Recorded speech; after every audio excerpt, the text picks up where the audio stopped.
جی وعلیکم السلام ورحمۃ اللہ وبرکاتہ۔ محترم بھائی نے یہ ایک حدیث بھیجی ہے عبداللہ بن عمر رضی اللہ عنہ کے حوالے سے کہ میں نبی کریم صلی اللہ علیہ وسلم سے سنا، آپ علیہ السلام نے فرمایا تھا نحوست صرف 3 چیزوں میں ہوتی ہے، گھوڑے میں، عورت میں اور گھر میں۔ تو بھائی اس مسئلے کو سمجھنا چاہیے۔ ہاں، یہ حدیث تو اسی نمبر پر ہے جو آپ نے دیا ہے، بخاری کا 2858۔ اب دیکھیں اس میں جو ہے نا،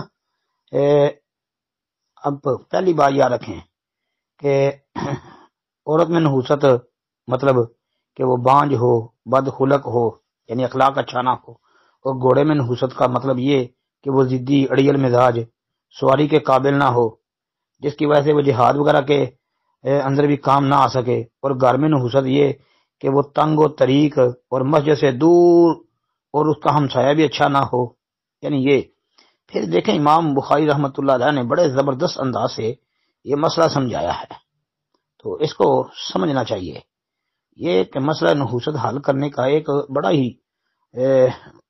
زبردست انداز اختیار کیا ہے، جس سے امام بخاری رحمۃ اللہ علیہ کے کمال فہم کی اور کمال بصیرت کی جو ہے، اور ان کے کمال دنا ہونے کی جو ہے واضح یہ ایک نشانی نظر آتی ہے کہ دیکھیں اس حدیث میں ہے نا ایک کلمہ حسر لے کے آئے ہیں، انما، یہ دیکھیں آپ کو نظر آ رہا ہے انما، جو اپنے اصلی معنی پر نہیں ہے، بلکہ اس میں کہتے ہیں جی طویل کی گنجائش ہے۔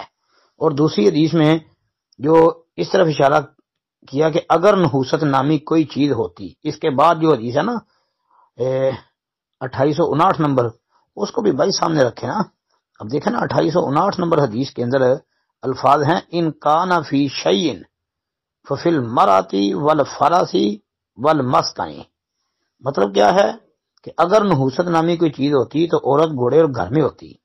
مطلب یہ ہوا کہ نحوست ختمی نہیں ہے، بلکہ اس کا جو ہے نا ممکن ہونا، یہ اصل میں امام بخاری کا بیان کرنا مقصود ہے نا۔ جس طرح کہ اس کے بعد والا جو ہے نا باب، جس میں امام بخاری نے گھوڑے کی 3 قسمیں بیان کی ہیں کہ گھوڑے 3 قسم کے ہیں، اس کے اندر گھوڑوں کی 3 قسمیں بیان کر کے یہ بتایا ہے کہ یہ نحوست سارے گھوڑوں میں نہیں ہے، ان میں ہو سکتی ہے جو دین کی سربلندی کے لیے نہ رکھے ہوں۔ بہرحال نحوست کسی چیز میں ذاتی نہیں ہوتی، بلکہ کثرت استعمال کی وجہ سے کسی چیز میں کوئی ناگوار چیز پیدا ہو سکتی ہے۔ ذاتی نحوست اہل جاہلیت کے خیالات ہیں جن کی شریعت نے تردید فرمائی ہے۔ اور پھر یہ جو ہے کہ 2859 نمبر حدیث میں یہ جو کہا نا